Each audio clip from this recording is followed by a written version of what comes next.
এটা আমাদেরকে তিনি ওয়াদা দিয়েছেন। সুবহানাল্লাহ। এখন তো আমাদের সমাজে কত প্রকারের মুসল্লি দেখা যায়।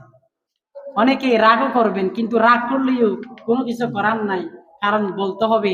এখানে তো মসজিদে বলার জন্য, আমরা না বললে বলবে কে? আমাদের সমাজে এক নম্বর মুসল্লি হলো যেই মুসল্লির নামাজ আল্লাহ পাক রব্বুল আলামিন কবুল করবেন না। তার মধ্যে যেই মুসল্লিগুলোর নামাজ আল্লাহ পাক রব্বুল আলামিন কবুল করেন না, পছন্দ করেন না, সেই মুসল্লির মধ্যে এক প্রকারের মুসল্লি হলো শুক্র আলী মুসল্লি। যারা শুধুমাত্র শুক্রবারে মসজিদে আসে লাস্ট টু ফার্স্ট, এটাকে বলা হয় লাস্ট টু ফার্স্ট মুসল্লি। যারা একেবারে শেষে এসে ফার্স্টে চলে যায়, সালাম একটা ফিরাতে আর একটা ফিরার সময় জুতা হাতে নেই, ওদেরকে বলা হয় শুক্র আলী মুসল্লি, এক নম্বর। দ্বিতীয় নম্বর মুসল্লি হলো রমজান আলী মুসল্লি। যে সমস্ত মুসল্লিরা শুধুমাত্র রমজান মাসের নামাজ আদায় করে তাদেরকে বলা হয় রমজান আলী মুসল্লি। রমজানের 30টি রোজার মধ্যে মসজিদে দেখা যায়, বাকি 11 মাস মসজিদে দেখা যায় না, ওদেরকে বলা হয় রমজান আলী মুসল্লি। তৃতীয় নম্বর মুসল্লি, ওদেরকে বলা হয় কুরবান আলী মুসল্লি। যারা বড় বড় গরু নিয়ে কুরবানি করে সেই উদ্দেশ্যে মসজিদে আসে, তাদেরকে বলা হয় কুরবানির নামাজ আদায় করার জন্য যারা মসজিদে আসে তাদেরকে বলা হয় কুরবান আলী মুসল্লি। আর 2021-22 সালে কতগুলো মুসল্লি বাহির হয়েছিল, সেই মুসল্লির নাম হলো করুণা আলী মুসল্লি। করোনা রোগে যখন আক্রান্ত হচ্ছে, বইয়ে আর কোনো জায়গা না দেখে মসজিদে এসে ঢুকে পড়েছিল, এদেরকে বলা হয় করুণা আলী মুসল্লি।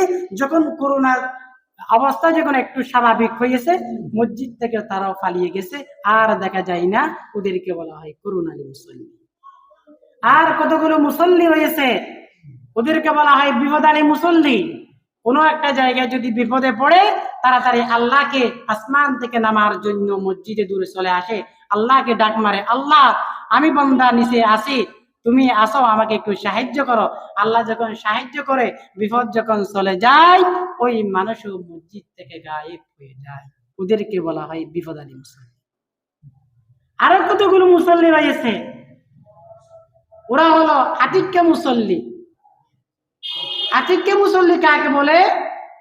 যারা হঠাৎ করে মসজিদের সামনের দিক দিয়ে চলে যাচ্ছে, হঠাৎ আজান হয়ে গেছে, এখন কোনোভাবেই যেতে পারে না, অন্য আরেকজন চোখে পড়ে গেছে, মুসলমান হিসাবে তাদের সাথে মসজিদে যুক্ত হয়েছে, ওদেরকে বলা হয় আতিক্য মুসল্লি। হঠাৎ চোখে নদী এড়িয়ে মসজিদে ঢুকে আতিক্যারি মুসল্লি। আরো অনেক প্রকারের মুসল্লি আছে। আর কতগুলো মুসল্লি আছে ক্ষমতা আলী মুসল্লি। আমাদের আলহামদুলিল্লাহ এই মসজিদে নাই, আমি অনেক মসজিদে দেখেছি এই মসজিদের সভাপতি, সেক্রেটারি, ক্যাশিয়ার, এগুলোর দায়িত্ব নেওয়ার জন্য কতগুলো মুসল্লি দেখা যায়, ওদেরকে বলা ক্ষমতা আলী মুসল্লি। এমনকি প্রমাণ আছে অনেক মসজিদের ভিতরে নামাজ চলাকালীন অবস্থায় মারামারি হয়েছে, দরাদরি হয়েছে, এরকম পর্যন্ত প্রমাণ আছে। তো ওরা যারা এগুলোর জন্য মসজিদে আসে, ওরা মূলত নামাজ পড়তে আসে না, ওরা ক্ষমতা নেওয়ার জন্য মসজিদে আসে, ওদেরকে বলা হয় ক্ষমতা মুসল্লি। আল্লাহ রব্বুল আলামিন এই কয়েক প্রকার যে মুসল্লিগুলোর নাম বলেছে, এই মুসল্লিগুলো থেকে আমাদেরকে হেফাজত করুন। সবাই বলুন আমিন। আমরা নামাজ আদায় করব আল্লাহকে সন্তুষ্টি করার জন্য, আল্লাহর বিধান পালন করার জন্য, আল্লাহর অর্ডার হুকুম পালন করার জন্য নামাজ আদায় করব, কাউকে দেখার জন্য নয়, কাউকে দেখার জন্য নয়। এই নামাজ কাল কিয়ামতের দিন আপনার জন্য কাল হয়ে দাঁড়াবে। এজন্য আমরা সবাই নামাজ আদায় করব, কেউ নামাজ ছেড়ে দিব না। আল্লাহ পাক রব্বুল আলামিন বলেন, উতলু মা উহিয়া ইলাইকা মিনাল কিতাবি ওয়া আকিমিস সালাহ ইন্নাস সালাতা তানহা আনিল ফাহশাই ওয়াল মুনকার। নিশ্চয় নামাজ মানুষকে গর্হিত এবং খারাপ কাজ থেকে বিরত রাখে। তো আল্লাহ পাক রব্বুল আলামিনের এই আয়াত কি মিথ্যা? আল্লাহ পাক রব্বুল আলামিন বলছে যে নামাজ মানুষকে গর্হিত কাজ এবং খারাপ কাজ থেকে বিরত রাখে। তো আমরা সকলেই তো নামাজ পড়ি, তারপর আমরা খারাপ কাজ কেন করি, খারাপ কাজে কেন যাই? তাহলে বুঝে নিতে হবে আমাদের নামাজ হচ্ছে না, আমাদের নামাজ কবুল হচ্ছে না, এজন্য নামাজ আমাদেরকে খারাপ কাজ থেকে দূরে রাখতেছে না।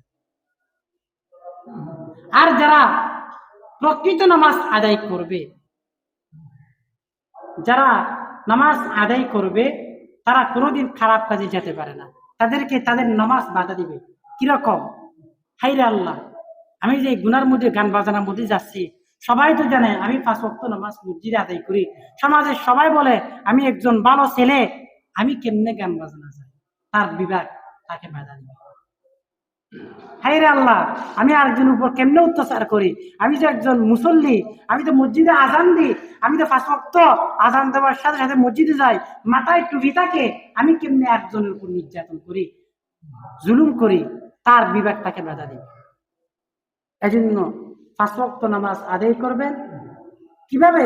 ওই তো বলেছি না, এমন ভাবে নামাজ আদায় করতে হবে, উত্তম রূপে উজু করতে হবে, ওক্ত অনুযায়ী নামাজ পড়তে হবে, সময়ের প্রতি খেয়াল রাখতে হবে এবং রুকু সিজদা ঠিক মতো আদায় করতে হবে।